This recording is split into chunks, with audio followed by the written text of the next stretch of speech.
মঙ্গলবার সারা দেশের সঙ্গে ত্রিপুরায়ও যথাযোগ্য মর্যাদা পালিত হলো নেতাজির জয়ন্তী। আগরতলা নেতাজি জয়ন্তী মূল অনুষ্ঠান আয়োজন করা হয় নেতাজি সুভাষ বিদ্যানিকেতনের মাঠে। অনুষ্ঠানে উপস্থিত ছিলেন মুখ্যমন্ত্রী ডক্টর মানিক সাহা।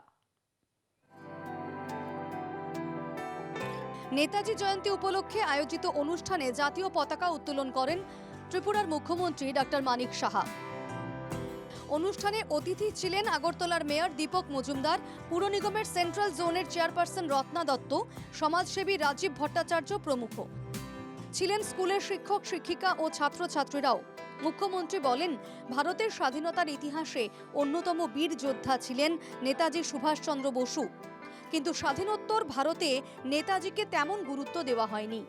শুধু তাই নয়, ওখানে ইন্ডিয়ান ফ্ল্যাগ পোর্ট ব্লেয়ারে যে প্রথম ওখানে যে ইন্ডিয়ান ফ্ল্যাগ স্বাধীনতা সংগ্রামের কালে যে নেতাজি সুভাষ বোসকে সম্মান দেওয়ার জন্য সেখানে সেই ফ্ল্যাগও সেখানে উত্তোলন করেছেন। আমরা সবাই জানি হ্যাভলক আইল্যান্ড, স্বরাজ দ্বীপ, নীল আইল্যান্ড, শহীদ দ্বীপ এবং রোজ আইল্যান্ড এটা নেতাজি সুভাষচন্দ্র বসুর দ্বীপ হিসাবে উনি ডিক্লেয়ার করেছেন।